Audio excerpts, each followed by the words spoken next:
Hi, good morning, guys. Good morning, sir. Good morning, sir. Morning, guys. We'll start in a couple of minutes. एक बार बाकी लोग भी join हो जाए.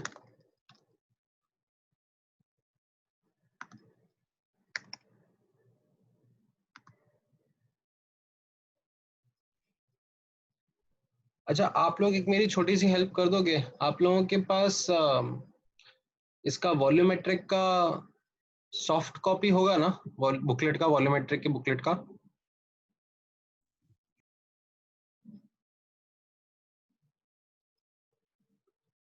Soft copy है कि हार्ड कॉपी है?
Hi, good morning, guys. हाँ, सो मैं आप लोगों से पूछ रहा था कि मेरे पास एक्चुअली वॉल्यूमेट्रिक की बुकलेट का सॉफ्ट कॉपी है, पर वो एडवांस्ड इंजीनियरिंग वाली बुकलेट का है. मेडिकल का जो बुकलेट है उसका सॉफ्ट कॉपी आप लोगों के पास में है तो मेरे साथ भी शेयर कर दो. हम लोग बुकलेट के भी थोड़े बहुत क्वेश्चंस बीच में सॉल्व करते हुए जाएंगे, डिस्कस करते हुए जाएंगे.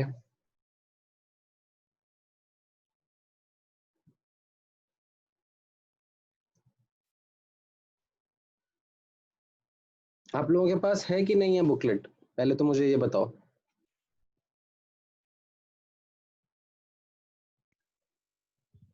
नहीं सर. अच्छा, आपके पास बुकलेट है ही नहीं अभी. ओके. किसी के पास भी नहीं है या सिर्फ किसी एक के पास भी होगा तो भी चलेगा, हम लोग आपस में शेयर कर लेंगे. नहीं, सर. ओ, ऐसा है क्या? चलो ठीक है.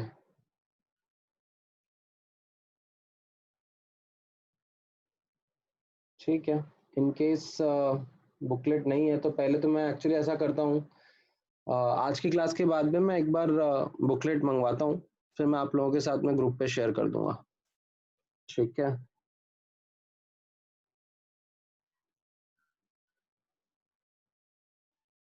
All right. So last class में हम लोगों ने क्या क्या देख लिया था, एक क्विक रिकैप कर लेते हैं.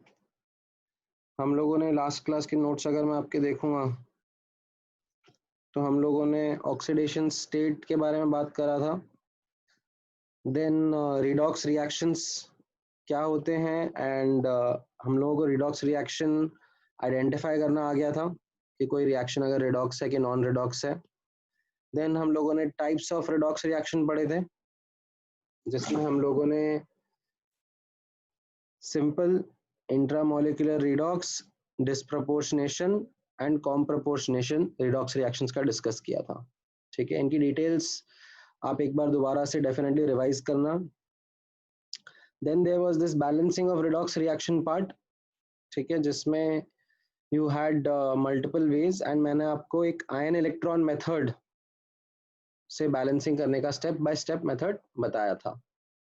ठीक है. नाउ उसके बाद हम लोगों ने इक्विवेलेंस कॉन्सेप्ट डिस्कस करना शुरू करा था, राइट. एंड इक्विवेलेंस कॉन्सेप्ट में हम लोगों ने कुछ नए टर्म सीखे थे, ठीक है, मैं जूम आउट करके यहाँ पे दिखाता हूँ, like equivalent weight, equivalence and normality, and ये किस तरीके से मोल कंसेप्ट वाली टर्म से रिलेटेड थे वो भी हम लोगों ने डिस्कस किया था। एंड इन सबके बीच में एक इम्पॉर्टेंट टर्म था एन फैक्टर, जिसका कैलकुलेशन हम लोग करना चाह रहे थे, राइट। सो एन फैक्टर के ऊपर हमने फोकस करते हुए उसका डेफिनेशन एंड कैलकुलेशन सीखा। एंड इसमें एक सबसे इम्पॉर्टेंट एस्पेक्ट जो हम लोगों ने देखा था इज दैट हमारा एन फैक्टर कैलकुलेशन होगा सिनेरियो वाइज, ठीक है, हमें सिनेरियो बाय सिनेरियो ध्यान रखना पड़ेगा, ठीक है। जैसे नॉन रिएक्टिंग कंडीशंस में एसिड्स का, बेस का एंड एम्फीब्रोटिक स्पीशीज का इन फैक्टर कैसे निकालते हैं वो हमने देखा था, एज वेल एज सॉल्ट्स के केस में भी हमने एग्जांपल्स कुछ देखे थे, ठीक है। ये नॉन रिएक्टिंग कंडीशन में थे, ठीक है। अभी रिएक्टिंग कंडीशन में कैसा रहेगा वो हम लोग आज की क्लास में कंटिन्यू करते हैं, ठीक है। सो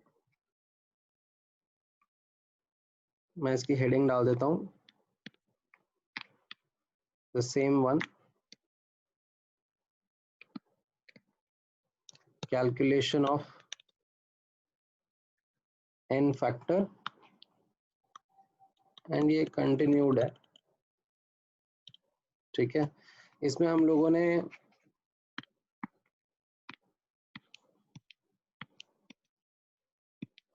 नॉन रिएक्टिंग कंडीशंस के कुछ एग्जांपल्स देख लिए थे, ठीक है।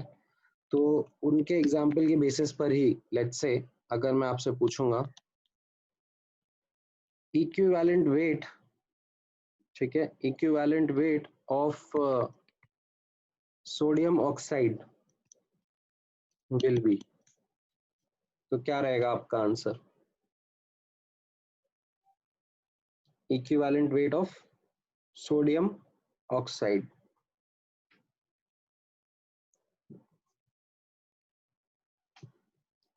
अब अगर आपने लास्ट क्लास का फॉर्मूला याद कर रहा तो equivalent weight and molecular weight में एक रिलेशनशिप था, that equivalent weight is molecular weight upon n factor, right.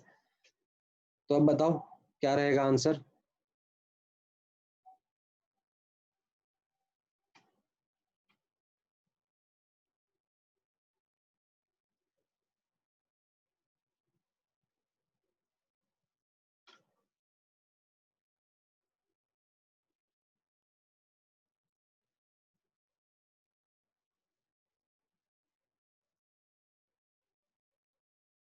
Molecular weight, हाँ बोलो बोलो, कुछ तो बोला था किसी ने।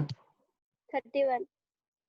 31, राइट। तो यहाँ पर कैसा होगा, 2 × 23 + 32, ये मॉलिक्यूलर वेट हो जाएगा, एंड एन फैक्टर 2 रहेगा इसका, right, because that will be the net cationic और नेट आयनिक चार्ज। एंड अगर आप देखोगे तो इसको मैं लिख दूंगा 23 + 16, राइट, एंड इसको आप ऐड करोगे तो आंसर आएगा 39, ठीक है। तो आपने शायद थोड़ा सा कैलकुलेशन में एरर कर दिया होगा। सर 16 ना। हाँ सॉरी सर एक ही ऑक्सीजन है तो माय बैड 32, सॉरी 23 + 8 31, राइट, ठीक है। अच्छा,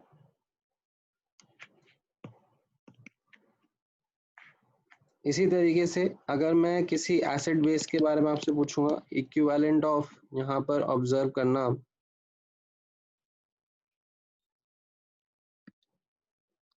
H2C2O4 will be,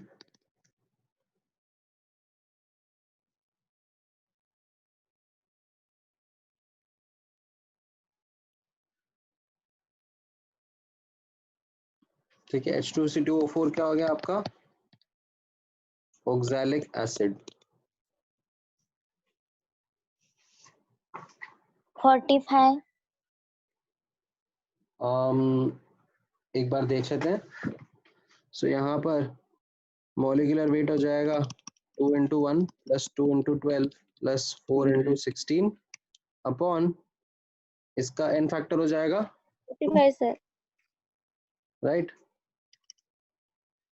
so 1 + 12 plus कितना हो जाएगा ये 32, तो ये 45 आपका आंसर आ जाएगा। ठीक है, इस तरीके से आपको इक्विवेलेंट वेट के बारे में समझ में आया। चलो ठीक है, बहुत अच्छा। थोड़ा सा और मैं इसको कॉम्प्लिकेट करूं, थोड़ा सा 1-2 क्वेश्चंस और आप अलग से ट्राई करोगे? Yes sir. ठीक है, सो लेट मी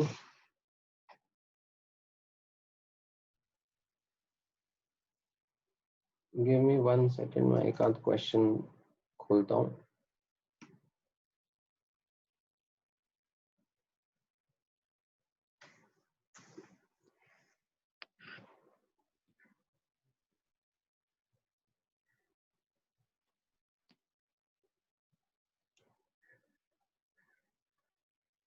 तो आप लोगों ने आयोनिक इक्विलिब्रियम चैप्टर पढ़ा हुआ है ना? Yes yes sir. All right, so I think हम लोग डिस्कस कर सकते हैं।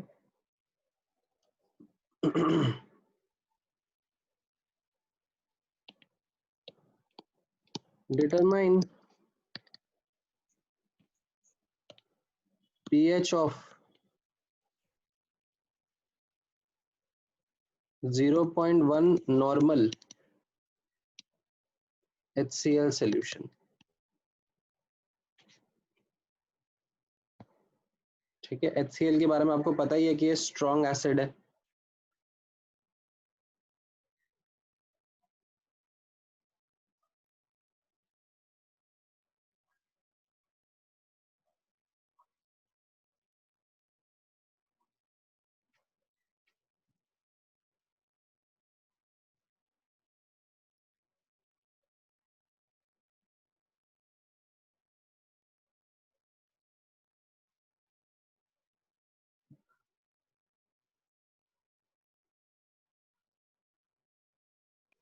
थ्री 350 नहीं सर। pH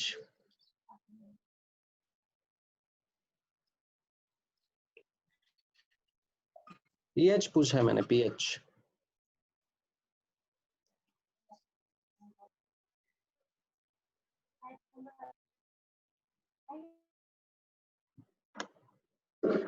आप लोगों ने पहले आयोनिक इक्विलिब्रियम चैप्टर में pH कैसे निकाला था? मोलैरिटी यूज करके, यस सर।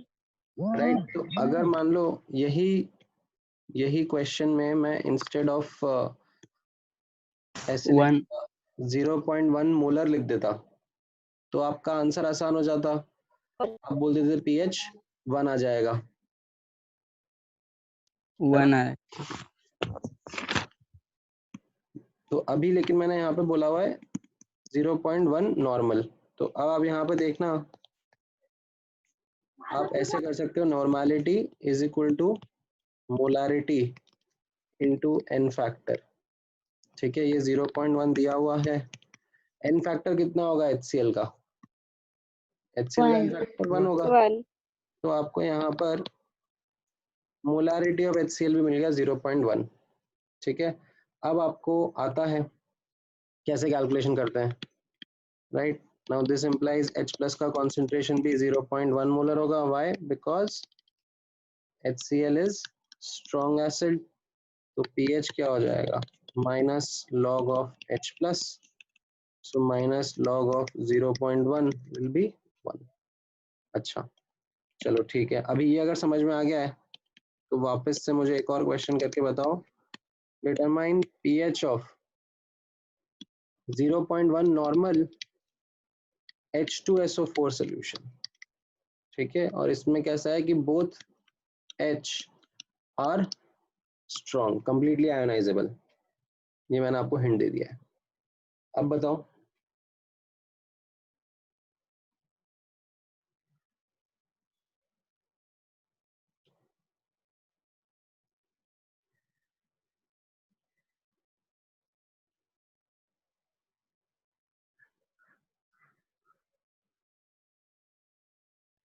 2.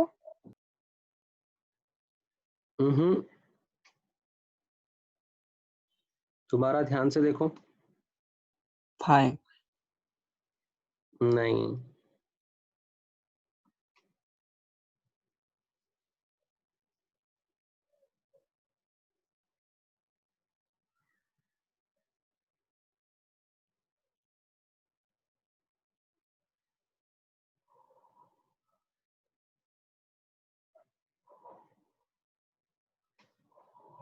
देखो ना, वापस से यही तरीके से अपन चल रहे हैं।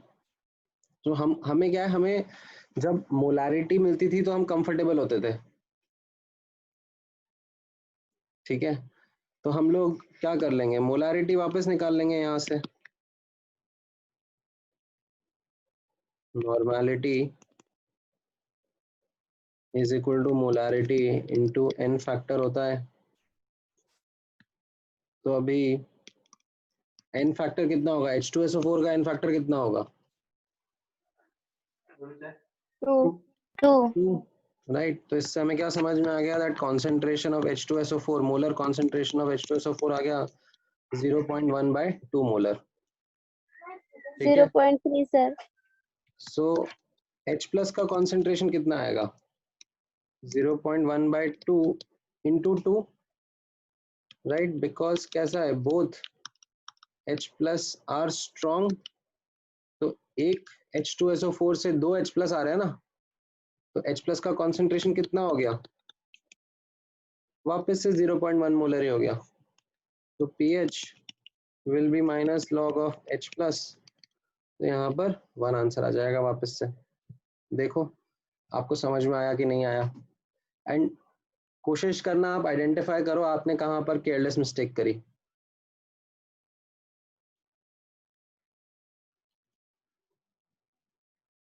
ठीक है, खुद से आइडेंटिफाई करो कि आप लोगों ने कहाँ पर केयरलेस मिस्टेक कर दी।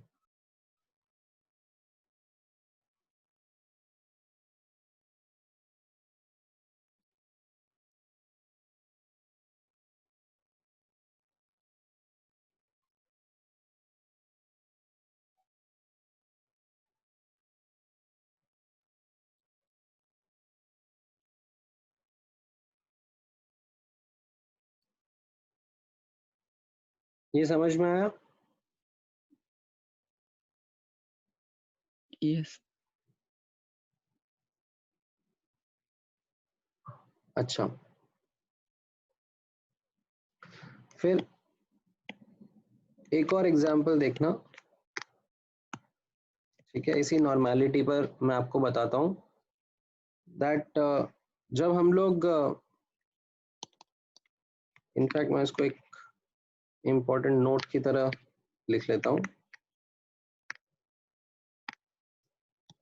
जब हम लोग mixing of strong acid strong base solution करते हैं, ठीक है, जब हम mixing of strong acid strong base solution करते हैं, तो आप लोगों को ध्यान होगा, आप लोगों ने आयनिक इक्विलिब्रियम में एक फॉर्मूला सीखा था क्या, ऐसा strong acid plus strong acid अगर मिक्स करेंगे तो H प्लस का कॉन्सेंट्रेशन क्या होता था, ऐसा M1V1 plus M2V2 upon V1 plus V2, ऐसा फॉर्मूला सीखा था, कुछ देखा था? Yes sir. Yes, sir. अच्छा, अब ये देखना, एक्चुअली ये जो फॉर्मूला है ये इंटायरली यू नो इस फॉर्मूला, ये फॉर्मूला एप्लीकेबल है but only for monoprotic acids, ठीक है, सिर्फ उन एसिड्स के लिए जो कि मोनोप्रोटिक होते हैं, जैसे HCl HNO3 इन सब के लिए, ठीक है। अगर आपके पास में कोई डाइप्रोटिक स्ट्रॉन्ग एसिड आ जाएगा, ठीक है, तो उसके लिए जैसे H2SO4 मान लो आ गया, तो उसके लिए फॉर्मूला का थोड़ा सा मॉडिफाई करेंगे, it will be N1V1 plus N2V2 upon V1 plus V2. ठीक है, this is applicable for all types of acids. ठीक है, be it HCl, be it H2SO4. ठीक है, स्ट्रॉन्ग एसिड के लिए ही, लेकिन वीक एसिड मत लगा देना. ठीक है, नॉट वीक एसिड. H3PO4 मत डाल देना. ठीक है, तो ये एक्चुअली ज्यादा करेक्ट रिप्रेजेंटेशन रहेगा. ये समझ में आया आपको? Yes, sir. ठीक है, तो जैसे मैं, चलो एक एग्जांपल के थ्रू आपको बताता हूँ. ठीक है, determine the pH of solution formed by mixing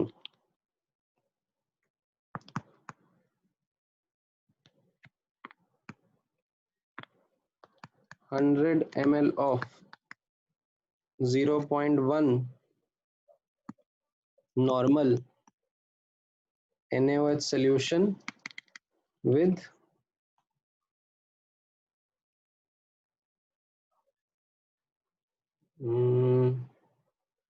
with 200 ml of 0.2 normal MgOH whole twice solution.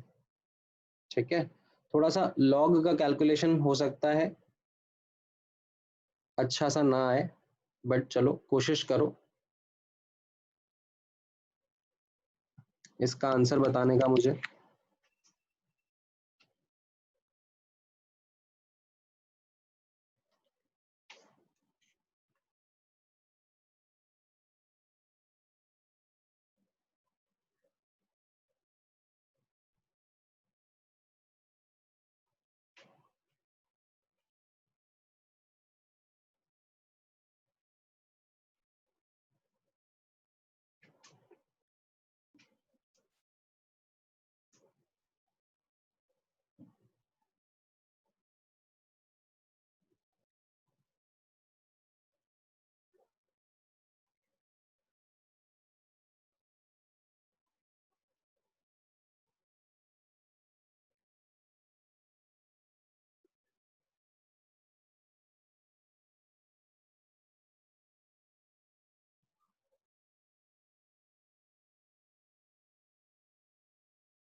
Alright, विशाल ने कुछ आंसर दिया है 0.16.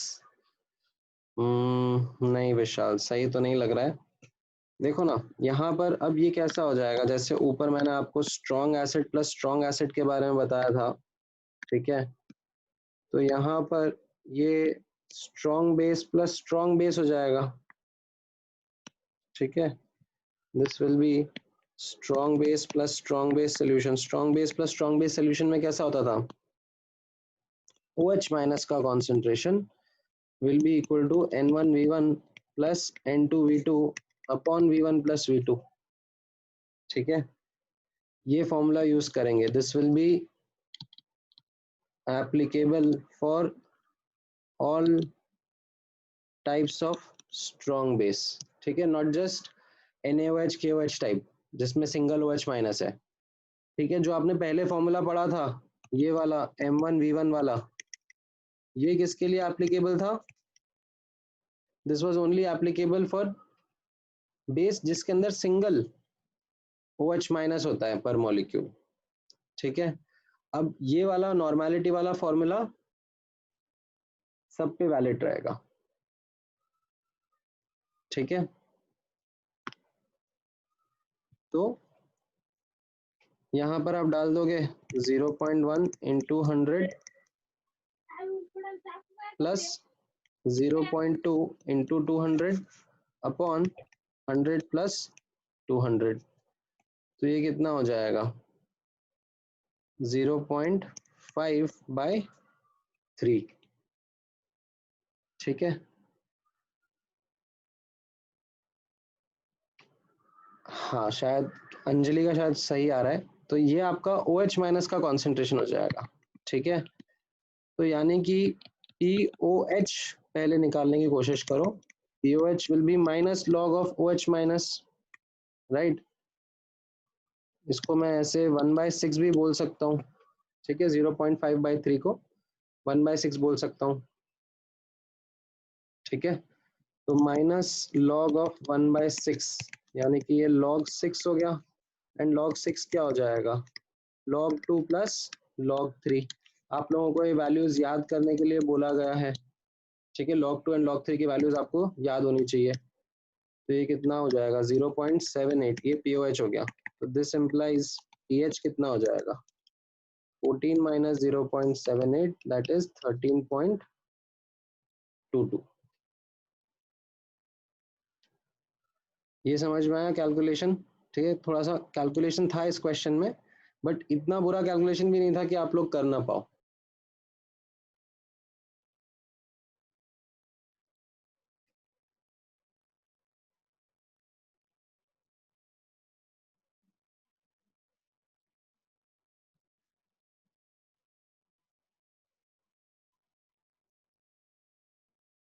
समझ में आया ये?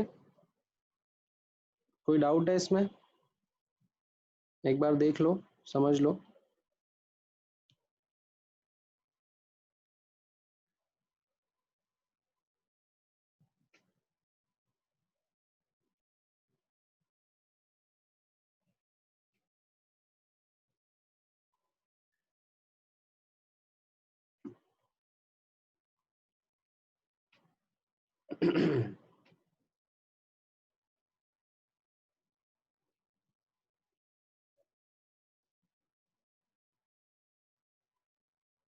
All right, so I think अब आपको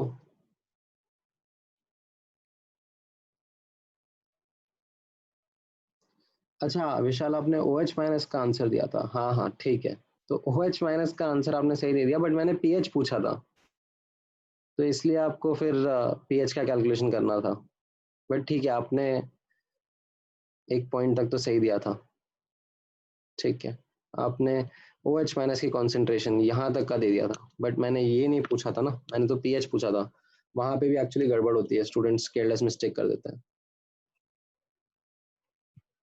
ओके, तो एज अ क्विक रिकैप यहाँ पर देखना एक्चुअल में जो फॉर्मूला रहेंगे, ठीक है।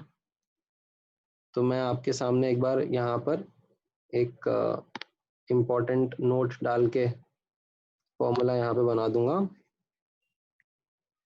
ठीक है। Strong acid plus strong acid solution अगर मिलेगा आपको, ठीक है, तो आपका फॉर्मूला क्या होगा H plus is equal to N1V1 plus N2V2 upon V1 plus V2, ठीक है। एंड नॉर्मेलिटी क्या होता है, नॉर्मेलिटी होता है N फैक्टर इंटू मोलारिटी, ठीक है।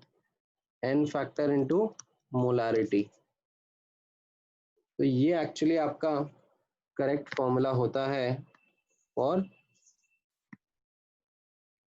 A mixture of strong acid plus strong acid solution, ठीक है। जो आपने पहले फॉर्मूला सीखा था वो किसके लिए एप्लीकेबल है, जहां पर स्मॉल n यानी कि n फैक्टर सिर्फ 1 हो, ठीक है, वहां के लिए आपने वो फॉर्मूला सीखा था, ठीक है। बट अगर आप आपके केस सामने स्ट्रॉन्ग एसिड ऐसा आ जाए जिसका n फैक्टर 2 है, तो आप ये वाला फॉर्मूला यूज करना, ठीक है। सिमिलरली अगर strong base plus strong base solution भी बनाना पड़ जाए, तो उस केस में formula will be OH minus concentration will be equal to N1 V1 plus N2 V2 upon V1 plus V2, or you can say N2 or sorry N1 M1 V1 plus N2 M2 V2 upon V1 plus V2। अभी just मैंने आपको कल ही दिखाया था कि normality is written as molarity into n factor. ठीक है, ये दो इंपॉर्टेंट आपके फॉर्मूलाज हो जाएंगे। ठीक है, तो मैं यहाँ पर लिख देता हूँ साथ ही साथ में that capital N stands for normality, small n stands for n factor, capital M stands for molarity and V stands for volume। ठीक है, तो ये आपके इंपॉर्टेंट फॉर्मूला रहेंगे जिसको आपको यूज करना रहेगा। ठीक है, अच्छा अगर एक थोड़ा सा डिफिकल्ट क्वेश्चन करूं आप लोगों के साथ में, slightly difficult. Yes, sir. Yes, sir. अच्छा, अगर acid and base, strong acid and strong base मिला दूं मैं तो क्या हो जाएगा? तो आप यहाँ पर देखना दैट आप इस तरीके से कैलकुलेट करना,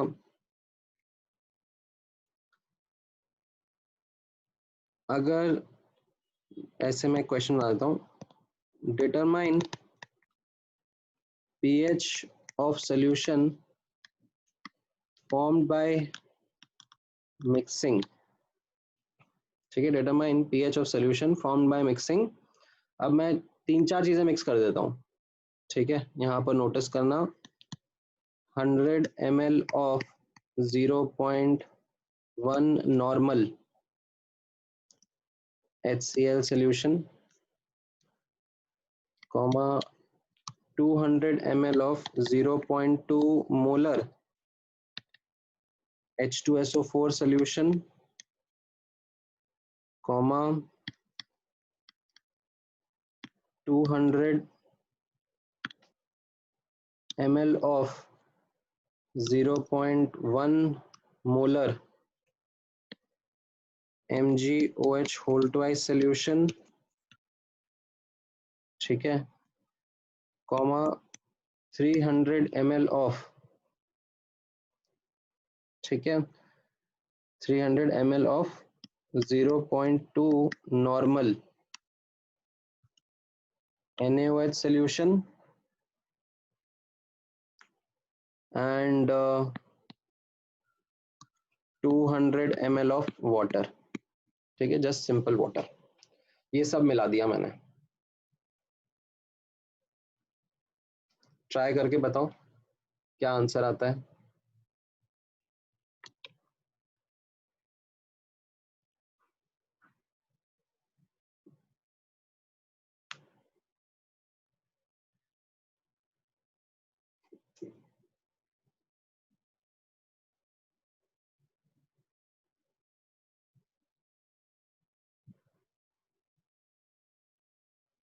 ठीक है, एंड मैं आपको ये रिकमेंडेशन दूंगा कि न्यूमरेटर एंड डिनोमिनेटर दोनों के बारे में अलग अलग से सोचो।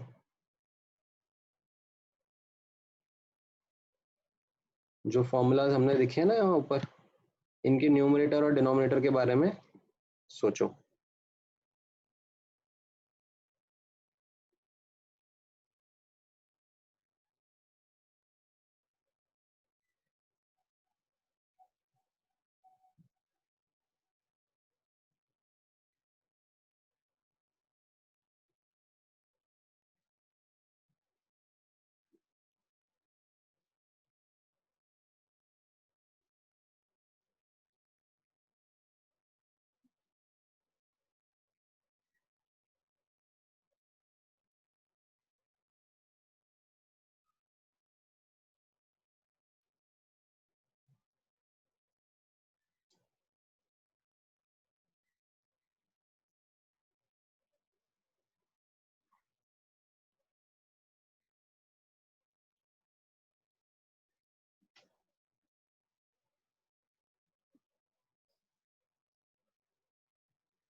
नहीं नहीं, जीरो नहीं आएगा विशाल।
ऑलराइट, तो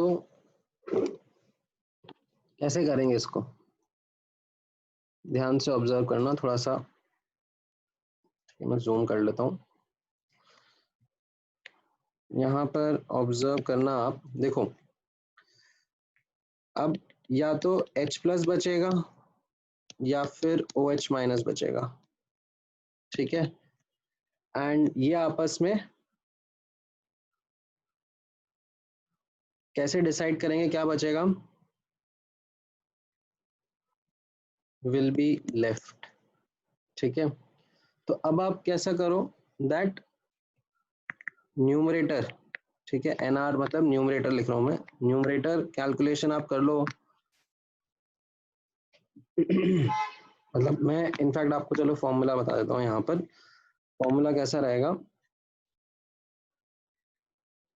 दैट H प्लस और OH माइनस कॉन्सेंट्रेशन, ठीक है। Let me right the formula first, and formula से मैं आपको एक्सप्लेन करता हूँ।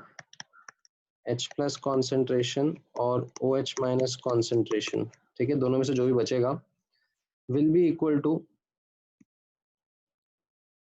N1V1, ठीक है, summation of N1V1 of acids minus summation of NiVi of base, ठीक है, ये एसिड हो गया, ये बेस हो गया, upon the sum of the volume of all the terms plus volume of water जो भी आपने ऐड किया होगा,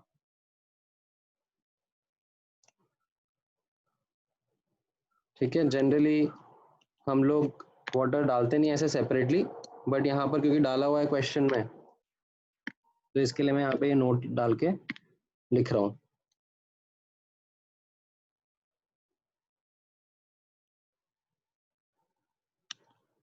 ठीक है। और I could have written this as summation of n factor into molarity into volume, है ना,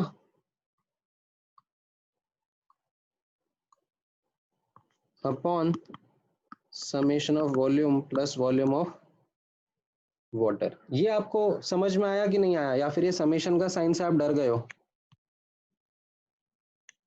ये समेशन का साइन समझ में आता है? ऑनेस्टली बता देना मुझे।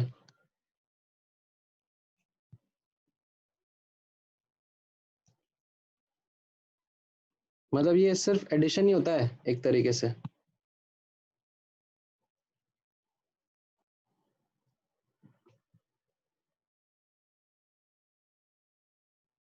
नहीं, अगर ये नहीं आता तो फिर मैं इसको नहीं यूज करूंगा।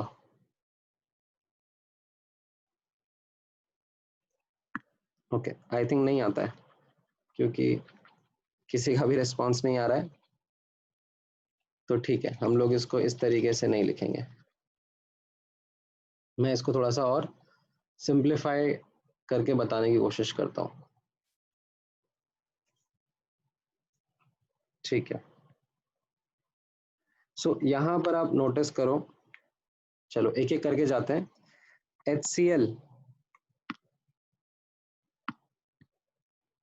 HCl से हम लोग देखते हैं H प्लस कितना आ रहा है। सो आई विल पुट N1V1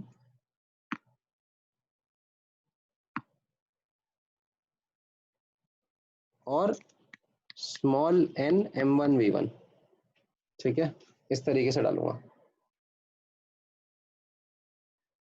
ठीक है। तो ये आ जाएगा 100 इंटू 0.1 यानी कि 10। अच्छा, फिर H2SO4 के पास जाऊंगा। H2SO4 से H प्लस कितना आ रहा है, या तो मैं वापस से N1V1 करूं या फिर small n capital M use करूं। अब यहाँ पर एक्चुअली क्या दिया हुआ है आपको, H2SO4 के लिए मोलारिटी दी हुई है, तो कोई दिक्कत नहीं है। n फैक्टर कितना हुआ H2SO4 का, 2 इंटू मोलारिटी 0.2 दी हुई है एंड वॉल्यूम 200 ml दिया हुआ है ना। तो ये H प्लस इतना आ रहा है फ्रॉम H2SO4, ठीक है। अच्छा, फिर आपको दिया है नेक्स्ट, हाँ बोलो। आंसर 12 आएगा। 12 हाँ आई थिंक हो सकता है, करेक्ट हो सकता है आपका आंसर 12। मैं एक बार चेक कर लेता हूँ, मुझे जहां तक लग रहा है हाँ आई थिंक 12 भी आ रहा है, बट मैं एक बार चेक करके बता देता हूँ। अब ये आप नोटिस करो यहाँ पर मैग्नीशियम हाइड्रोक्साइड से कितना OH माइनस आएगा, वापस N1V1 कर सकते हो या फिर N1M1V1 कर सकते हो। तो यहाँ पर आपको मोलारिटी दी हुई है, N फैक्टर कितना होगा इसका 2, मैग्नीशियम हाइड्रोक्साइड है क्योंकि 2 OH माइनस है, इंटू 0.1 इंटू 200, राइट। तो ये आपका 10 आ रहा था, ये आपका 50 आ रहा था, ये आपका 40 आ जाएगा, ठीक है। एंड देन NaOH सोल्यूशन से भी, NaOH सोल्यूशन से OH माइनस कितना निकाल लोगे, N1V1 या फिर small n into M into V। तो यहाँ पर आपको नॉर्मेलिटी दी है तो इसका सीधे 300 इंटू 0.2 कर देंगे, 0.2 इंटू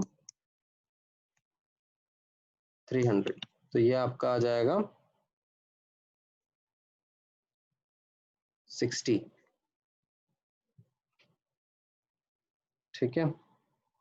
तो वाटर से आया 10, देन 20 इंटू, अच्छा सॉरी ये 80 हो गया, माय बैड, ये 80 हो गया, ठीक है। ये 40 60, तो ये आपका आंसर देखना है यहाँ पर H plus and OH minus, total H plus is equal to कितना 90 एंड टोटल OH माइनस कितना हो गया यहाँ पर 40 प्लस 60 100, ठीक है। तो अब ये क्या करेंगे, आपस में रिएक्ट करेंगे, react and consume each other, ठीक है। तो एंड में क्या बच जाएगा, सिर्फ OH माइनस बच जाएगा, ठीक है। OH माइनस लेफ्ट कितना रहेगा 10, ठीक है।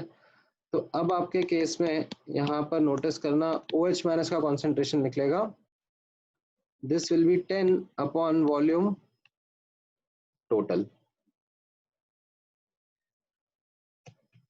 ठीक है। ये जो आपने यहाँ पर निकाले, ठीक है, नॉर्मेलिटी इंटू वॉल्यूम,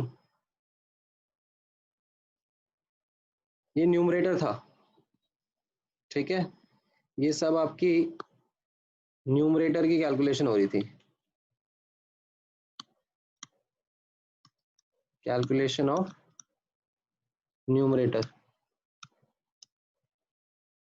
एंड आपका आ गया कि OH माइनस न्यूमरेटर में 10 रहेगा, ठीक है। अब अगर हमको कॉन्सेंट्रेशन निकालनी होती है तो ये डिनोमिनेटर भी लगता है ना, कि टोटल वॉल्यूम कितना था, तो कितना कितना वॉल्यूम डाला था सबका, हम यहाँ ऐड करेंगे 100 200 200 300 एंड 200, ठीक है। सो 100 plus 200 plus 200 plus 300 plus water भी एंड में कितना डाल गया था, 200 डाला था ना वाटर एंड में, हाँ, तो ये पूरा 1000 लीटर हो गया, ठीक है। तो ये आ जाएगा 10 डिवाइडेड बाय 1000, सो ये आ जाएगा 0.01 मोलर। तो आपका POH आप निकालोगे तो वो minus log of OH minus आ जाएगा, विच विल बी 2, तो pH आपका आ जाएगा 14 माइनस 2 विच इज 12। ये आपका करेक्ट आंसर होगा,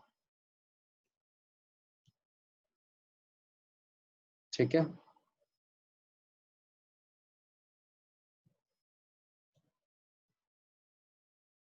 हाँ, ये थोड़ी देर पहले आंसर दिया भी था आपने,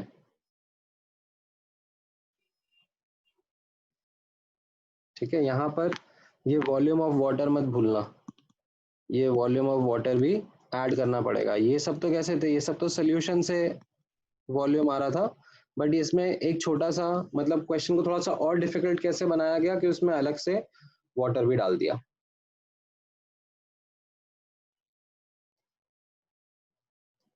ये समझ में आया?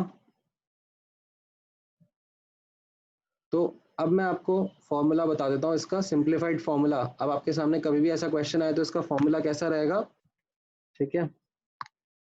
मैं यहाँ पर करके बता देता हूँ। Strong acid plus strong base अगर मिलाएं, ठीक है, कैसे मिलाएं, तो उसमें या तो H प्लस बचेगा या फिर OH माइनस बचेगा, ठीक है, will be left depending upon कौन सा ज्यादा था, ठीक है। तो either it can be H plus और OH माइनस। अगर मान लो ये दोनों यहाँ पर बराबर बराबर आ जाते, ये दोनों यहाँ पर बराबर बराबर आ जाते H plus and OH minus, तो क्या होता pH, तो आपका एक्चुअली कंप्लीट न्यूट्रलाइजेशन हो जाता। कंप्लीट न्यूट्रलाइजेशन होने की वजह से क्या होता, pH 7 7 आपको 7 रिपोर्ट, हाँ, रिपोर्ट करना पड़ता, ठीक है, अगर ये कंप्लीटली न्यूट्रलाइज कर देते तो यहाँ पर अभी H plus and OH minus में से कोई सा भी बचेगा, तो ये इसका फॉर्मूला कैसा रहेगा, विल बी इक्वल टू, ठीक है, सम ऑफ N1V1, ठीक है, सम ऑफ N1V1 ऑफ एसिड्स, ठीक है, जो भी एसिड्स आएंगे उनका N1V1 लेना, एंड जो भी बेस होंगे उनका भी यही लेना, सम ऑफ N1V1 ऑफ बेस, ठीक है, अपॉन टोटल वॉल्यूम, ठीक है। एंड इसमें से जो बड़ा होगा तो इसकी मॉड वैल्यू ले लेना, जो बड़ा होगा एसिड से, अगर एसिड बड़े हुए तो लेफ्ट हैंड साइड पे H प्लस आएगा, अगर बेस बड़े हुए तो लेफ्ट हैंड साइड पर OH माइनस आ जाएगा। और you can write this as sum of small N1M1V of acids and sum of N1M1V1 of base upon total volume. तो दोनों में से कोई सा भी आप यूज कर सकते हो। ये समझ में आया? अगर strong acid plus strong base है और आपको ऐसे नॉर्मेलिटी में कैलकुलेशन करने को पूछी जाए, ठीक है। सो आई थिंक ये आपको अब तरीका समझ में आया है, एसिड बेस एंड वो भी strong acid and strong base वाला यूजिंग द इक्विवेलेंस कॉन्सेप्ट। ये ठीक है? Yes sir. Okay, yes great, ठीक है। तो अब हम थोड़ा सा और आगे बढ़ते हैं। ये हमने एक्चुअली एग्जांपल्स लिए थे जब हम एन फैक्टर का कैलकुलेशन कर रहे थे उसके ऊपर, जब नॉन रिएक्टिंग कंडीशन था। ठीक है, मैं एक्चुअली वापस से हेडिंग डाल देता हूँ। अब ये हमारे एग्जांपल लास्ट क्लास की कंटिन्यूएशन में ही थे। ठीक है, अब मैं नया हेडिंग डाल रहा हूँ यहाँ पर, नोटिस करना।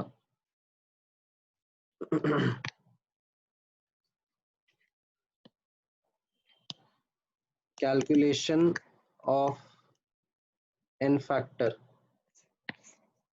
ठीक है, कंटिन्यूड।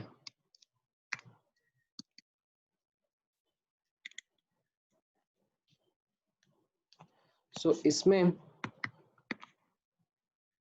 अब नोटिस करना, अंडर रिएक्टिंग कंडीशन। ठीक है, अगर रिएक्टिंग कंडीशन हो रही है तो उसके अंदर एन फैक्टर कैसे लिखा जाता है, तो यहाँ पर नोटिस करना, फॉर एसिड एंड बेस। ठीक है, कोई अगर एसिड एंड बेस है तो उनके लिए कैसे लिखेंगे हम लोग, this will be the actual number of H plus given or taken per molecule of substance। Actual में, ठीक है, एक्चुअल में कितने H plus दिए या लिए जा रहे हैं। ठीक है, इन द गिवन रिएक्शन। तो जैसे फॉर एग्जांपल H3PO4, H3PO4 का एन फैक्टर कितना होता है, ये हमने लास्ट क्लास में देखा था। 2 नहीं, वो तो H3PO3 का था। 3 H3PO4 का तो 3 रहता है। ठीक है, ये फॉस्फोरिक एसिड है, तो H3PO4 का एन फैक्टर 3 रहेगा। अगर मैं आपसे पूछूंगा ऐसे ही नॉन रिएक्टिंग कंडीशन में, तो आप आंसर रिपोर्ट करोगे 3। ठीक है, पर मान लो आपको ये रिएक्शन दिया हुआ है, H3PO4 प्लस NaOH, एंड ये रिएक्ट कर रहा है एंड इससे बना NaH2PO4 प्लस H2O। ठीक है, तो अगर मैं आपसे पूछूंगा एन फैक्टर कितना रहेगा, ठीक है, एन फैक्टर ऑफ H3PO4 कितना रहेगा, तो आपका आंसर आएगा सिर्फ 1। वाई, बिकॉज आप नोटिस करो ना, यहां से यहां जाने में ओनली लॉस्ट 1 H प्लस। ठीक है, अगर मैं आपसे NaOH का एन फैक्टर पूछूंगा तो कितना रहेगा, ये भी 1 रहेगा। क्यों, बिकॉज ये क्या कर रहा है, it has gained 1 H plus पर मॉलिक्यूल। ठीक है, OH माइनस जो था उसने 1 H प्लस गेन करा ना।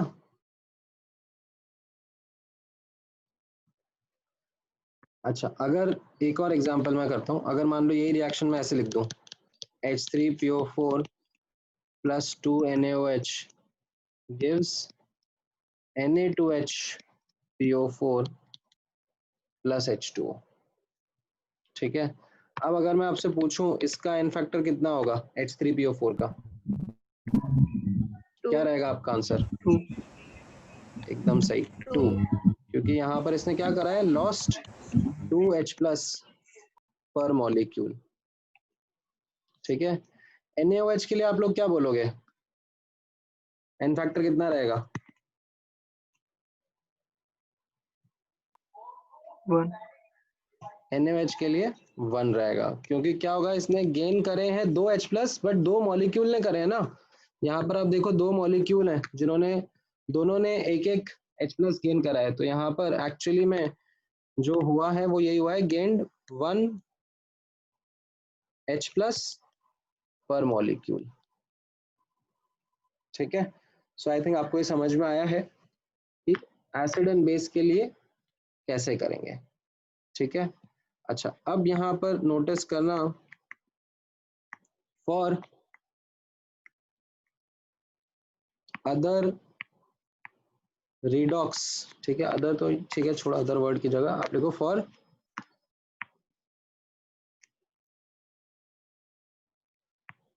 कंपाउंड्स, ठीक है, एसिड्स एंड बेस नहीं है, दूसरे कंपाउंड्स हैं, उनके लिए हम लोग कैसे यूज करेंगे एन फैक्टर। तो यहाँ पर this is very very important, ठीक है, ये सबसे ज्यादा इंपॉर्टेंट डेफिनेशन है, ठीक है, वन ऑफ द सबसे ज्यादा इंपॉर्टेंट डेफिनेशन है पूरे चैप्टर का, तो वो आप ध्यान से ऑब्जर्व करना। N factor of a substance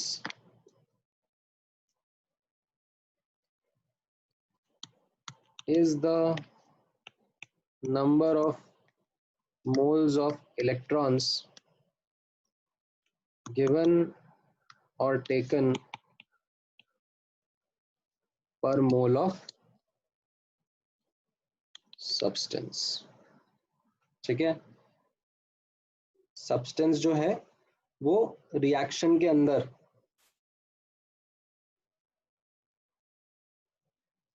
कितने मोल इलेक्ट्रॉन दे रहा है या ले रहा है पर मोल ऑफ द सब्सटेंस, वो उसका एन फैक्टर रहेगा, ठीक है। और एक और डेफिनेशन रहेगा इसके ऊपर based, net change in oxidation state per molecule, net change in oxidation state, ठीक है, दोनों वर्ड इंपॉर्टेंट है, नेट एंड पर, ठीक है, net change in oxidation state per molecule. सो इसको एक दो एग्जांपल के थ्रू मैं आपको समझाता हूं। जैसे यहां पर आप नोटिस करना,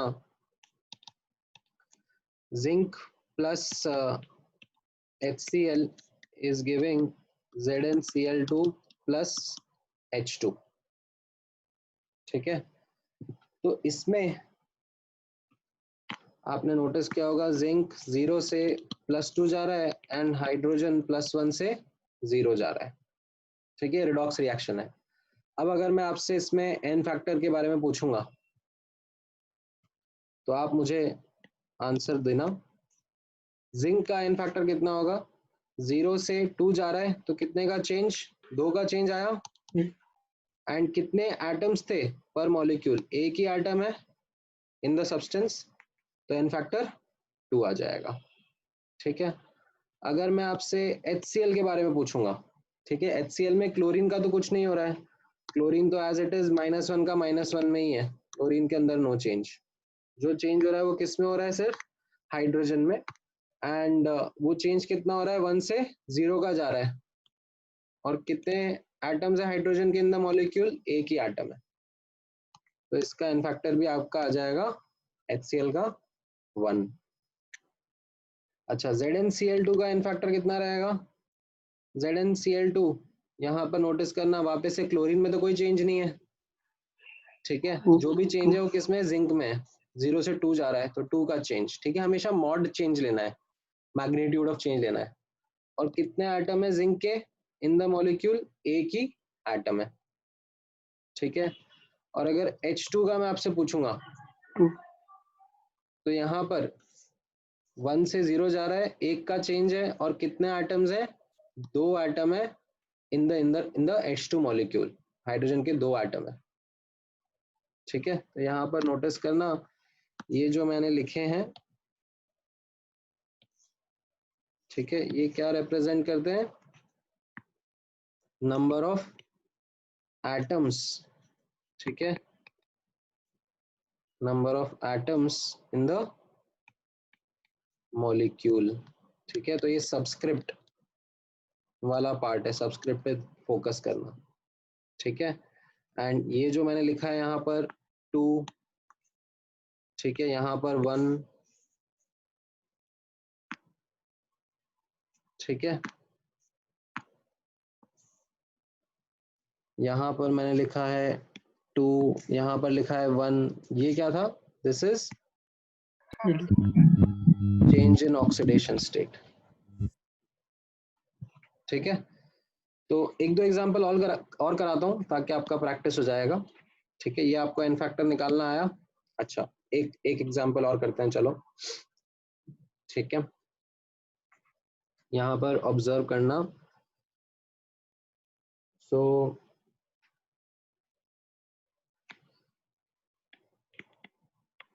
ये हमने लास्ट क्लास में करा था, एक्चुअली लास्ट क्लास में जो बैलेंसिंग करा था ना, वही वाला करके बता रहा हूँ। चलो, KMnO4 plus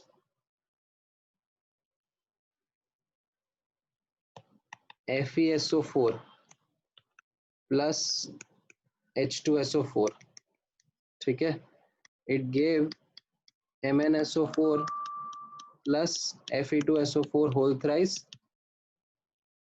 plus K2SO4 plus H2O। ठीक है, तो मैं आपसे पूछ रहा हूँ एन फैक्टर्स मुझे इनके बता दो। ठीक है, यही मेरे रिडॉक्स स्पीशीज रहेंगे, बाकी सब तो क्या है, बाकी सब स्पेक्टेटर स्पीशीज है।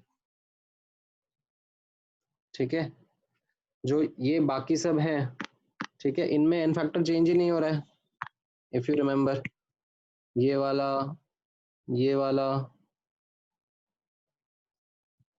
ठीक है, एज वेल एज वाटर, ये सब मेरे क्या है, ये सब स्पेक्टेटर स्पीशीज है। एन फैक्टर कहाँ चेंज हो रहा है, बस n factor is changing. Manganese यहाँ पर +7 से +2 में जा रहा था, एंड यहाँ पर आयरन +2 से +3 में जा रहा था। ठीक है, तो मुझे सबके एन फैक्टर कैलकुलेट करके दो, मैं जब तक मेरा चार्जर लेके आता हूँ। Give me 1 minute.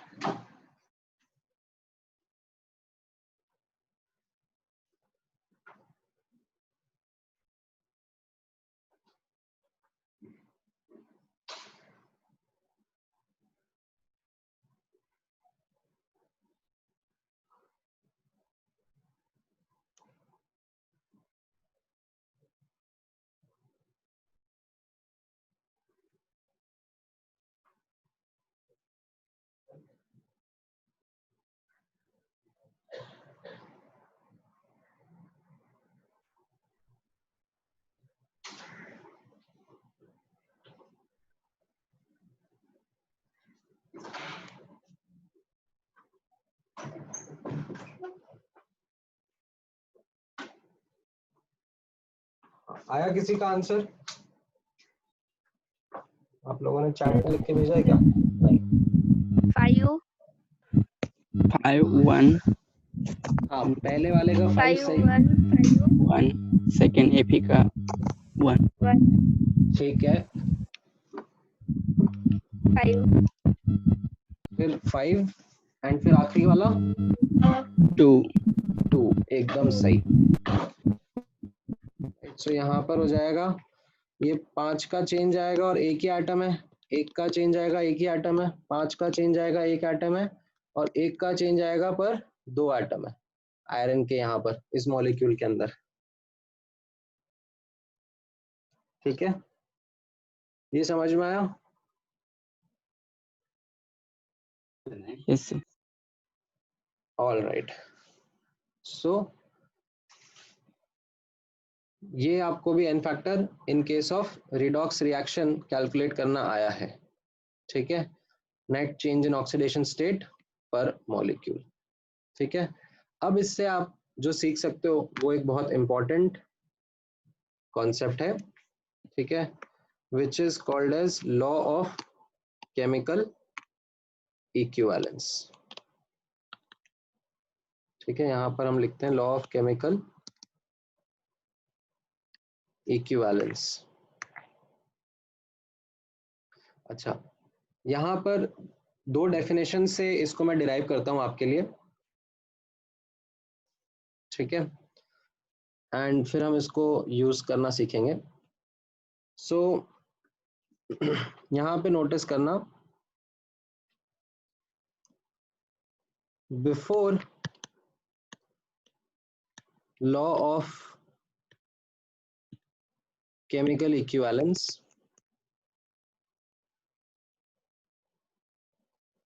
the relationship between reactants and products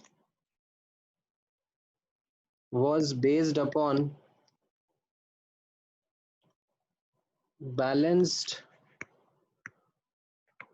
coefficients.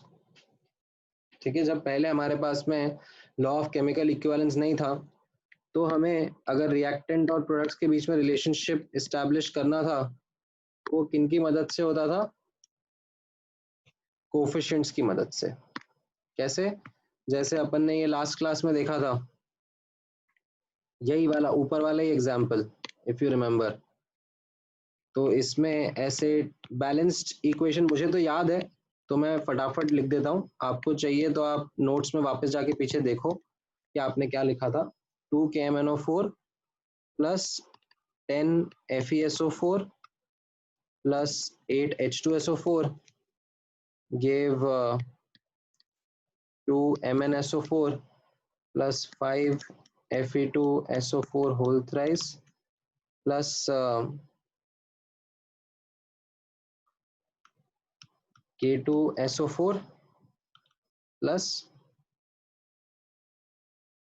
I think 8 H2O था। H2O भी 8 ही था ना? एक बार लास्ट क्लास का देख लें, हम लोगों ने बैलेंसिंग किया था ना।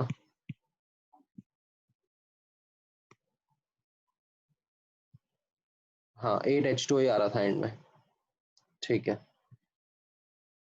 तो ये लास्ट क्लास में हमने बैलेंसिंग किया था, तो ये हमारा बैलेंस इक्वेशन आ रहा था।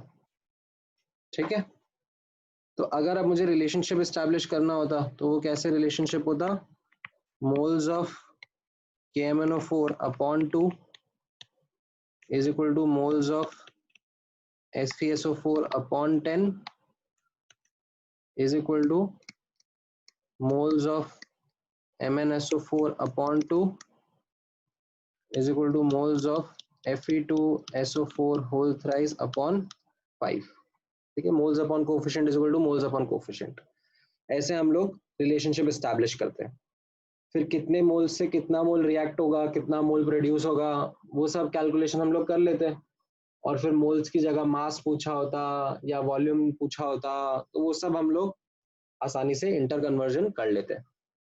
ठीक है, अब यहां पे नोटिस करना, after law of chemical equivalence,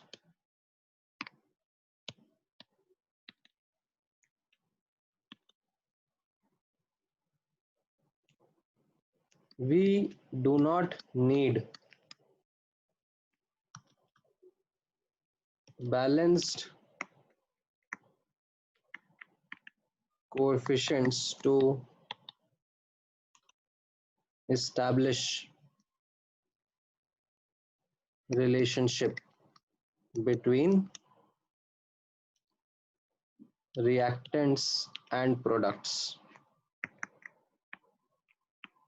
कैसे? यहां पर आप ऑब्जर्व करना,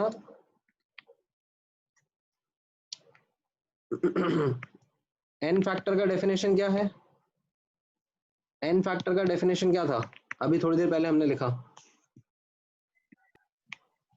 Net charge. number of moles of electrons given or taken by 1 mole substance. ये डेफिनेशन है एन फैक्टर का। ठीक है, अब अगर मैं एन फैक्टर को मोल्स ऑफ सब्सटेंस से मल्टीप्लाई कर दूं, तो मुझे क्या मिलेगा? इसको हमने अभी सीखा था, इसको हम इक्विवेलेंट्स बोलते हैं। लास्ट क्लास में सीखा था कि इक्विवेलेंट्स हमने ऐसे डिफाइन करे थे, पर इसका डेफिनेशन क्या हो जाएगा?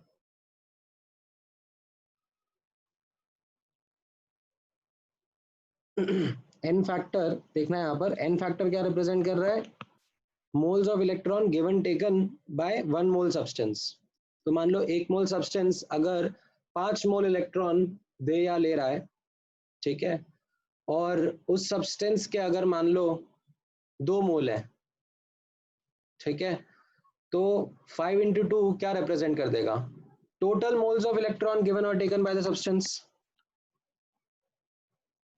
ठीक है। Total moles of electron given और टेकन बाय सब्सटेंस, है कि नहीं? ये समझ में आया? No. तो अब अगर आप सोचो,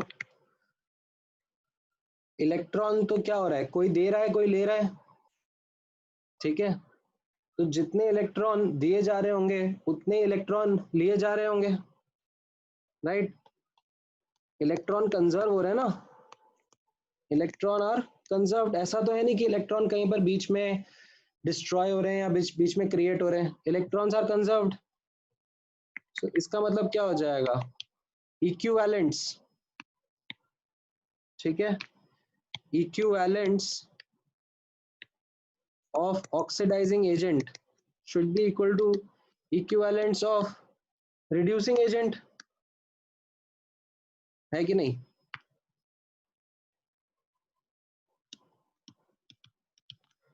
ठीक है, ये इलेक्ट्रॉन दे रहा है, ठीक है। ऑक्सीडाइजिंग एजेंट क्या हो जाएगा, सामने वाले को ऑक्सीडाइज हो रहा है, खुद रिड्यूस हो रहा है, तो ये इलेक्ट्रॉन्स टेकन हो जाएंगे एंड रिड्यूसिंग एजेंट क्या हो जाएगा, खुद ऑक्सीडाइज हो रहा है, मतलब इलेक्ट्रॉन दे रहा होगा। तो इलेक्ट्रॉन टेकन और इलेक्ट्रॉन गिवन तो सेम ही होंगे ना, बिकॉज इलेक्ट्रॉन कंजर्व्ड रहेंगे, राइट। तो ये हमारा लॉ ऑफ केमिकल इक्विवेलेंस हो जाएगा। This is what our law of chemical equivalence is, that equivalents are equal, sorry equivalents are equal. So मैं यहां पर लिख देता हूं,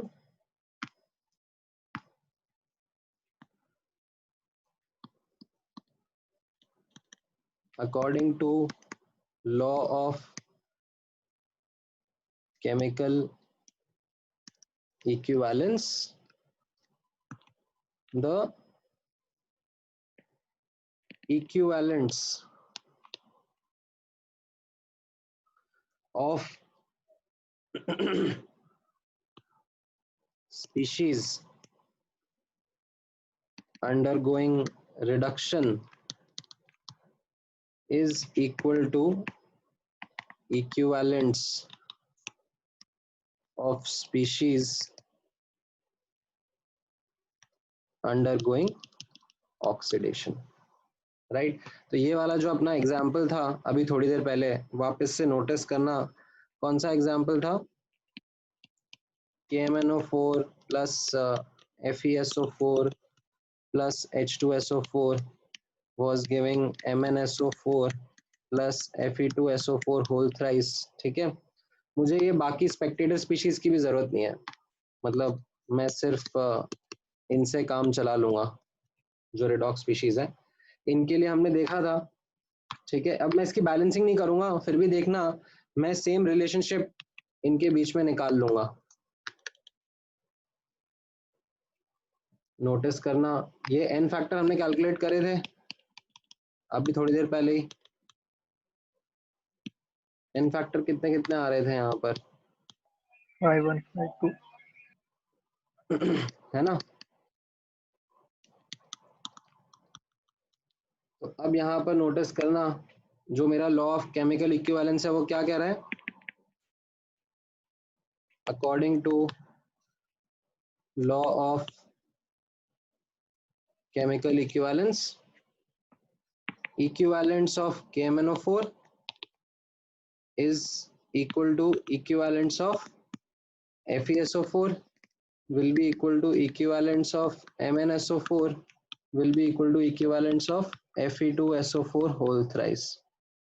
अच्छा, equivalents क्या होते हैं, equivalents is moles into n factor,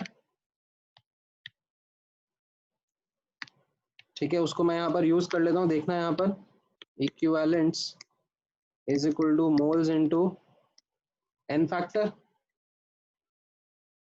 तो यहाँ पर नोटिस करना इसको मैं कैसे लिखूंगा, मोल्स ऑफ KMnO4 इंटू इसका एन फैक्टर कितना है 5 है ना, is equal to moles of FeSO4 into इसका एन फैक्टर है 1 is equal to moles of MnSO4 into इसका एन फैक्टर कितना था 5 is equal to moles of Fe2SO4 whole thrice into इसका एन फैक्टर 2। तो ये मेरा रिलेशनशिप आया बेस्ड ऑन इक्विवेलेंस कॉन्सेप्ट। ठीक है, और अब आप नोटिस करना क्या ये रिलेशनशिप एंड जो मैंने यहां पर लिखा था रिलेशनशिप ये सेम है कि नहीं है।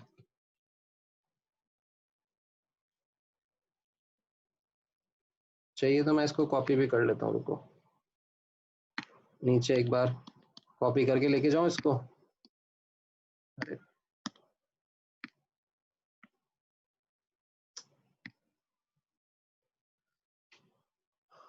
सिलेक्ट नहीं हो रहा,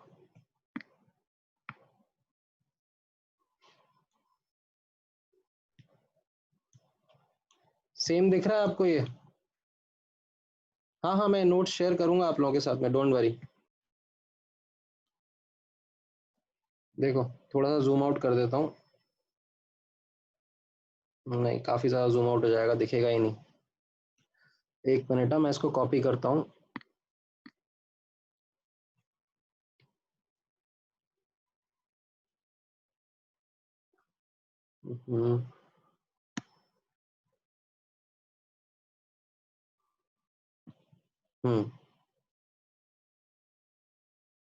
इसको मैंने कॉपी करा और यहाँ पर पेस्ट कर दिया। ये दोनों रिलेशनशिप सेम दिख रहे हैं, दिख रहे हैं अभी? ऊपर वाले रिलेशनशिप को मैं सबको 10 से डिवाइड कर दूंगा तो ये रिलेशनशिप सेम आ गए कि नहीं आ गए? यस। राइट, सो जो रिलेशनशिप हम लोगों ने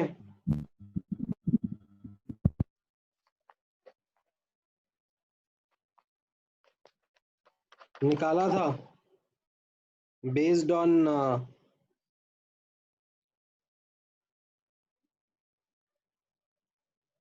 मोल कंसेप्ट, वही रिलेशनशिप हमने इक्विवेलेंस कॉन्सेप्ट से भी निकाल लिया और मुझे बैलेंसिंग करने की जरूरत नहीं पड़ी, तो इससे मेरा काफी टाइम बच जाता है।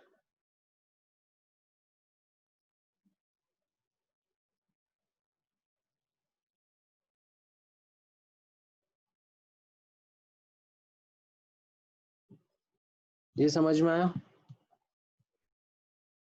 Yes. All right. So, thus equivalence concept is the new thing that you have learned in this chapter, which will make you, solve questions in a faster manner. ठीक है, तो ये लॉ ऑफ केमिकल इक्विवेलेंस होता है। अच्छा, अब एक बहुत इंपॉर्टेंट चीज नोटिस करना, ठीक है, अगर मैं आपको बताऊं तो आपने थ्योरी ऑफ चैप्टर जो है ना, अगर आप चैप्टर की थ्योरी समझना चाह रहे हो तो आपने चैप्टर की 80% थ्योरी कंप्लीट कर लिया। ठीक है, इतनी ही थ्योरी है 80% चैप्टर में। अब जो 20% थ्योरी बची है उसमें मैं आपको एन फैक्टर का कैलकुलेशन करना सिखाऊंगा फॉर स्लाइटली ट्रिकी एग्जांपल्स। तो जैसे आपको याद हो तो लास्ट क्लास में मैं एक बार लास्ट क्लास के नोट्स निकालता हूँ। लास्ट क्लास में मैंने आपको ये टाइप्स ऑफ रिडॉक्स रिएक्शन कराए थे, है ना? तो टाइप्स ऑफ रिडॉक्स रिएक्शन में आज जो अभी मैंने आपको एन फैक्टर कैलकुलेशन करना बताया है वो इसके लिए एप्लीकेबल है, सिंपल रिडॉक्स रिएक्शन के लिए। ठीक है, इसके लिए एप्लीकेबल है। बाकी ये जो 3 केस हैं, इंट्रामोलिकुलर, डिस्प्रपोर्शनेशन, अनकॉम्प्रपोर्शनेशन, इनके लिए थोड़ा सा फॉर्मूला, थोड़ा सा डेफिनेशन चेंज करना पड़ता है ताकि हम लोग एन फैक्टर का कैलकुलेशन कर पाए। ठीक है, तो वो चेंज कैसे करने होंगे, कब करने होंगे, वो मैं आपको धीरे धीरे विद एग्जांपल्स नेक्स्ट क्लास में बताऊंगा। ठीक है, तो अभी के लिए आपको एन फैक्टर कैलकुलेशन का एक समरी अच्छे से समझ में आना चाहिए। ठीक है, तो मैं एक समरी बना दूं एन फैक्टर कैलकुलेशन का। Yes. Yes, sir. तो यहाँ पर एक अगले पेज में, ठीक है, मैं इसको एक अगला ही हेडिंग दे देता हूँ ताकि आपके लिए ये बाद में आसानी रहे। N factor summary.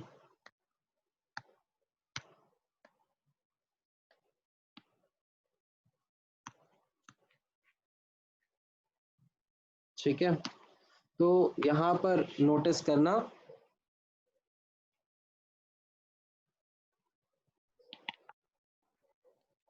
मैं इसको थोड़ा सा जूम आउट करता हूँ। ठीक है, बड़ा सा बनाऊंगा थोड़ा सा।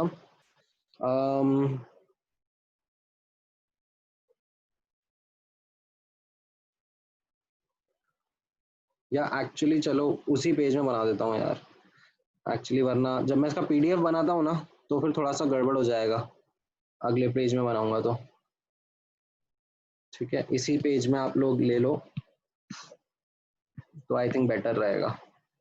ठीक है, ऑलरेडी देखो यहाँ पर कैसा हो गया है, ये थोड़ा सा छोटा हो गया है एंड नीचे थोड़ा सा बड़ा हो गया है, वो पीडीएफ में फिर थोड़ा चिपक के आएगा। ठीक है, इसी में बना देते हैं।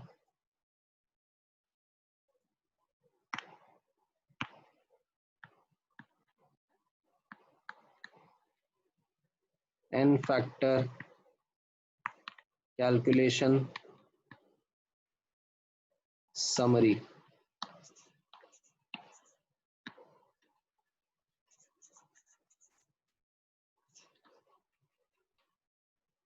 ठीक है, यहाँ पर ऑब्जर्व करना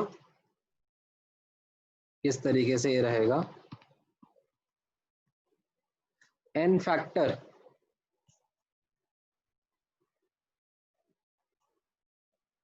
ऑफ एलिमेंट अगर मैं पूछूंगा आपसे, ठीक है, एन फैक्टर ऑफ एलिमेंट क्या हो जाएगा, तो it will be oxidation state.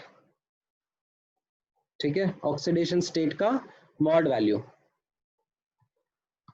And अगर मैं आपसे एन फैक्टर ऑफ कंपाउंड पूछूंगा, ठीक है, कंपाउंड या फिर कोई स्पीशीज है,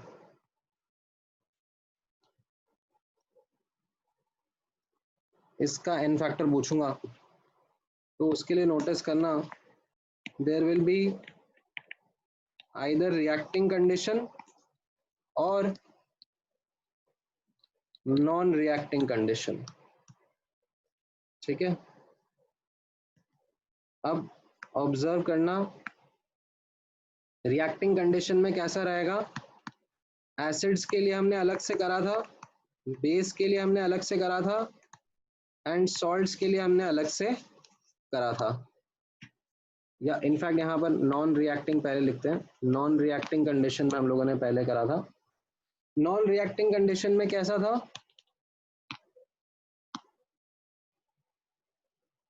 ठीक है, नॉन रिएक्टिंग कंडीशन में एसिड के लिए एन फैक्टर क्या डिफाइन किया था,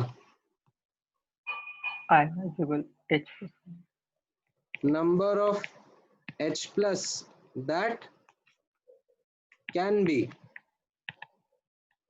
given or can be given per molecule।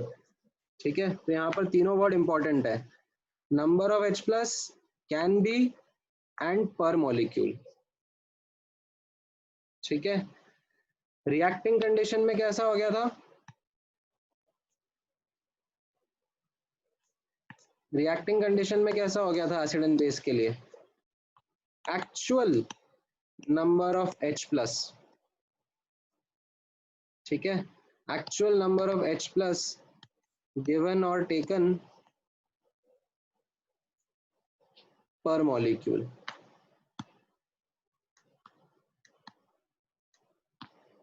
ठीक है, in the reaction. ठीक है, यहाँ पर number of H plus that can be accepted per molecule, है ना, number of H plus can be per molecule. अच्छा, सॉल्ट्स के लिए क्या बोला था मैंने एन फैक्टर का नॉन रिएक्टिंग कंडीशन में?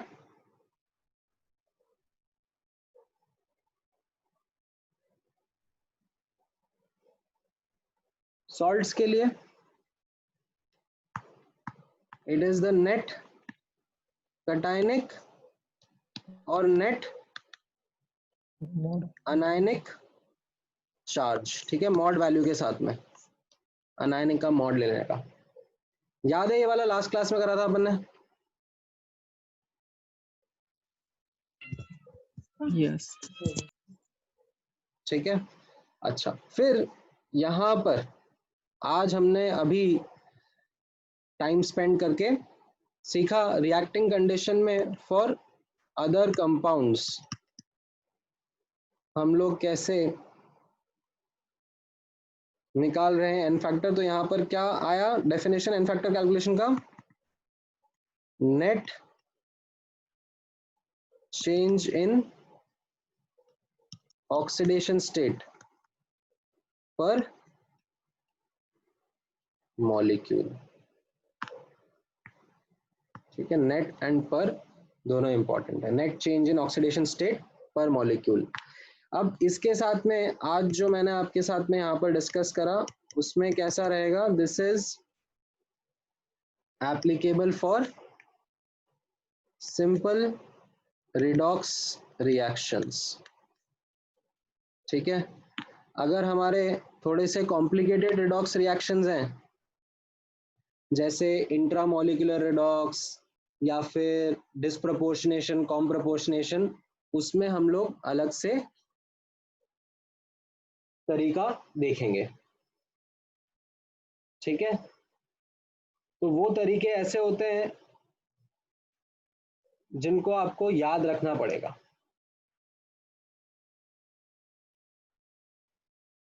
ठीक है, तो थ्योरी में आप नोटिस करोगे तो बस उतना सा ही पार्ट बचा हुआ है. ठीक है, बाकी फिर सब न्यूमेरिकल क्वेश्चन प्रैक्टिस ही है. बाकी पूरा फिर न्यूमेरिकल क्वेश्चंस का प्रैक्टिस है. ठीक है, तो मैं आप लोगों के साथ में अब ये समरी समझ में आया? किसी को डाउट है इसमें कुछ? No doubt.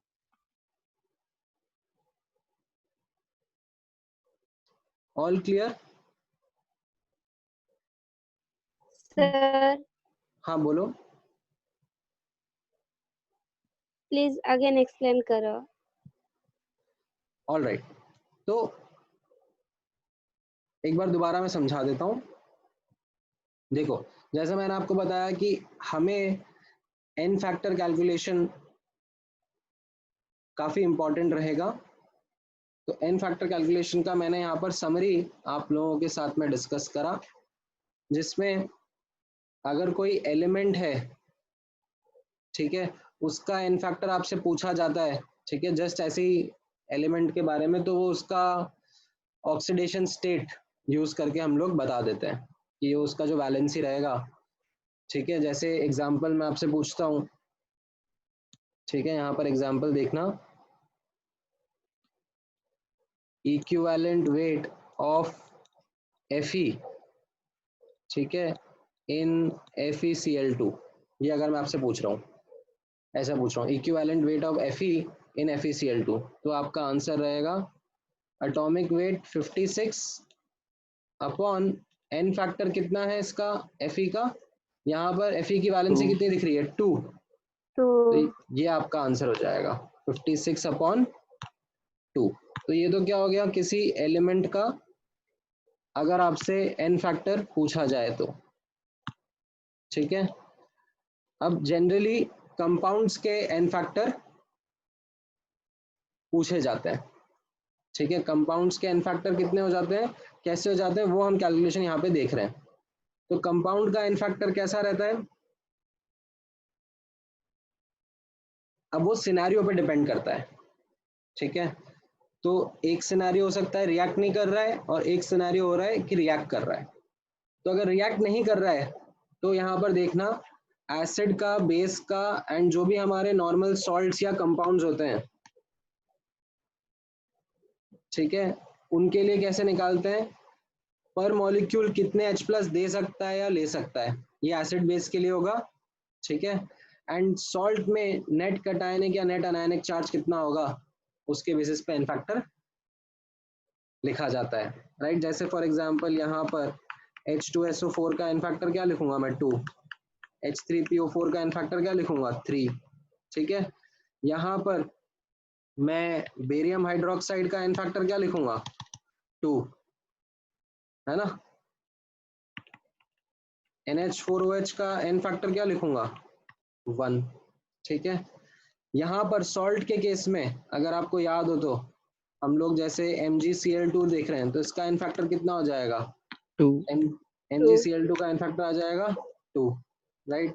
या फिर अगर मैं ऐसे देख रहा हूँ calcium phosphate Ca3PO4 whole twice, तो इसका एन फैक्टर कितना आ जाएगा, 6, ये हमने लास्ट क्लास में देखा था, ठीक है।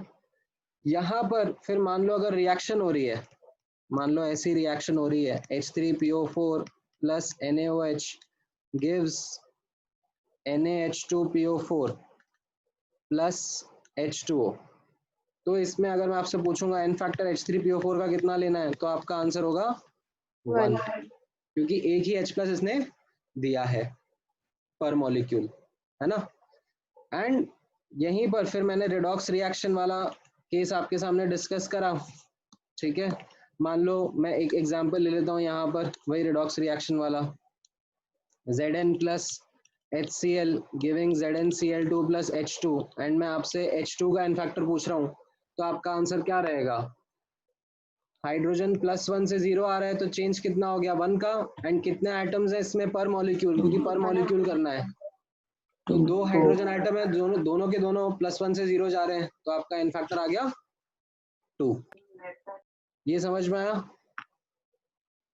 Sir. yes sir, all right, ठीक है। तो ये आपका एन फैक्टर कैलकुलेशन करने का तरीका हो गया। एक बार अगर आपको एन फैक्टर कैलकुलेट करने आ जाते हैं, ठीक है, तो फिर आप इक्विवेलेंट्स कैलकुलेट कर सकते हो और नॉर्मेलिटी कैलकुलेट कर सकते हो, राइट। इक्विवेलेंट वेट कैलकुलेट कर सकते हो, ये सारी चीजें कर सकते हो। ये एक बार आपको एन फैक्टर कैलकुलेट करना आ गया, तो आप ये बाकी सारे वैल्यूज कैलकुलेट कर सकते हो। समझ में आया, इसके लिए एन फैक्टर कैलकुलेशन बहुत ही इंपॉर्टेंट पार्ट है इस पूरे चैप्टर का।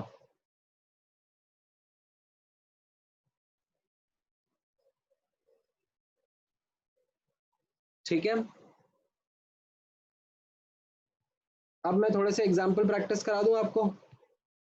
Yes sir. yes sir, okay, वैसे हमारे पास 5-10 मिनट बचे हुए हैं, तो 2-3 एग्जांपल ही करते हैं, बट कर लेते हैं, हमें एक अच्छा आइडिया लग जाएगा कि कैसे क्वेश्चंस अब हमें सॉल्व करने चाहिए। ठीक है, फिर मैं आपका बुकलेट भी मंगवा लेता हूँ, एंड वो बुकलेट से भी फिर मैं आपको थोड़े से क्वेश्चंस प्रैक्टिस करने के लिए दे दूंगा। ठीक है, हमारा इस वीक में एक और क्लास है ना शायद, yes हाँ sir, सर। कल ही है। yes, हाँ। तो चलो ऐसा करेंगे, फिर मैं अभी तो आपको होमवर्क नहीं दूंगा, अभी मैं ऐसा करूंगा कि आपको थोड़े बहुत एग्जाम्पल करा दूंगा, फिर अगली क्लास में ही मैं आप लोगों के साथ में क्लास के अंदर ही खूब सारे एग्जाम्पल डिस्कस कर लूंगा, ताकि आप लोगों को एक आइडिया लग जाए कि कैसे सॉल्व करना है। ठीक है, जैसे फॉर एग्जाम्पल मैं आपके साथ में अब कुछ रिएक्शन डिस्कस करता हूँ। ठीक है, एंड बैलेंस्ड रिएक्शन नहीं हो तो भी चलेगा, ठीक है, don't worry about the balancing part. ठीक है, calculation of n factor observe करना। ठीक है, कैलकुलेशन ऑफ एन फैक्टर आप खुद करके दिखाना मुझे। Calculate n factor of underlined species. ठीक है, ये क्वेश्चन की तरह लेते हैं हम लोग। सो सबसे पहले देखो यहाँ पर KMnO4 को हम लोग जब हाइड्रोजन पेरोक्साइड के साथ में रिएक्ट कराते हैं एसिडिक मीडियम में, तो Mn+2 में जाता है एंड ऑक्सीजन गैस प्रोड्यूस हो जाता है फ्रॉम H2O2। ठीक है, बाकी वाटर भी प्रोड्यूस हो जाएगा। ठीक है, तो यहाँ पर कैसा हो रहा है, ये जो मैंगनीज है इसका ऑक्सीडेशन स्टेट +7 से +2 होता है, एंड यहाँ पर जो ऑक्सीजन है ये -1 से 0 में जाता है। ठीक है, ये जो दूसरा ऑक्सीजन है, ये वाला ऑक्सीजन है KMnO4 वाला, वो -2 का -2 में ही रहेगा। ठीक है, उसमें चेंज नहीं आएगा।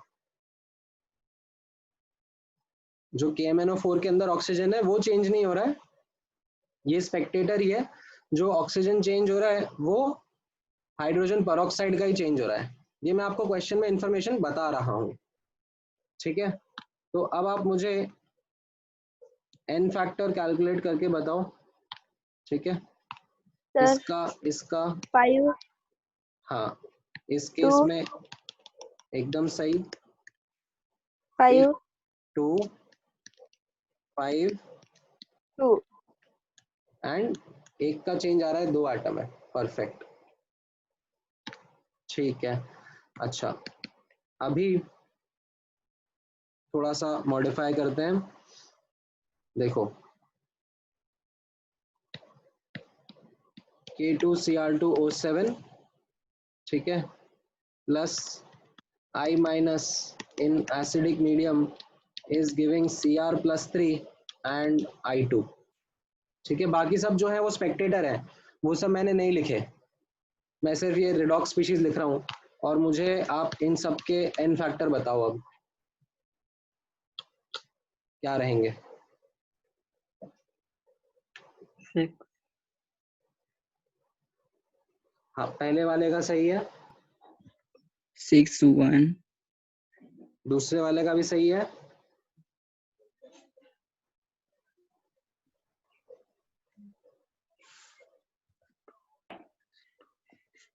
6 1 3 3 2 2 3 एंड 2 राइट, एकदम सही।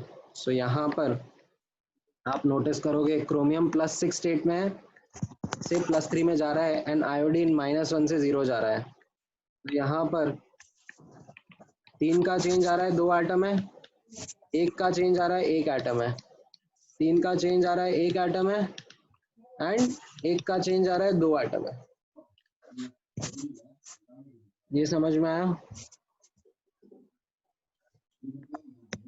yes ठीक है, yes चलो एक दो एग्जांपल और करते हैं। Na2H2O3 plus Ki is giving I2 plus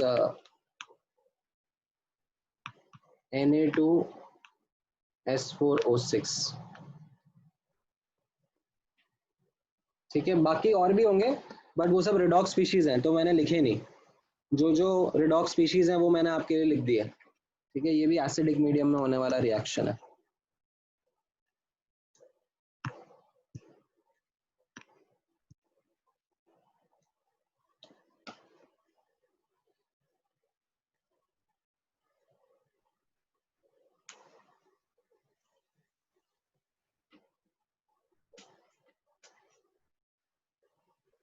four one two थोड़ा सा गड़बड़ कर दिया आपने।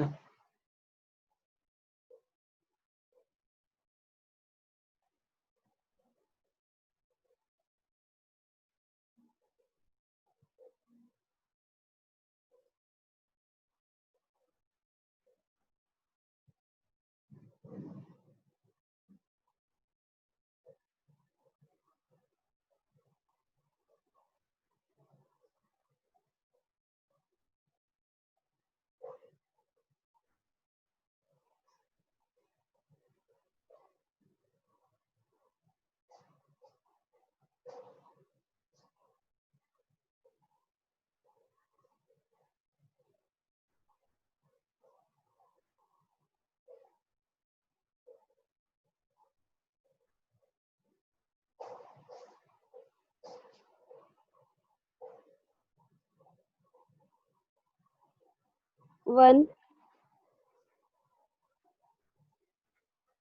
पहले वाले का 1 करेक्ट आंसर है। 7, नहीं 7 नो नहीं। 1 आएगा दूसरे का।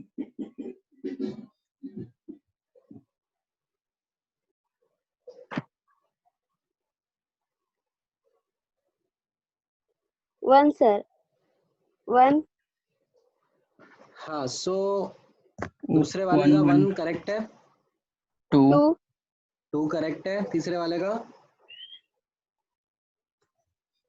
एंड चौथे वाले का 2, 2 करेक्ट है। यस, सो यहाँ पर आप देखोगे तो सल्फर +2 से +2.5 जा रहा है। ठीक है, तो यहाँ पर कितने का चेंज आया? 0.5 का चेंज और 2 आइटम्स के लिए, है ना।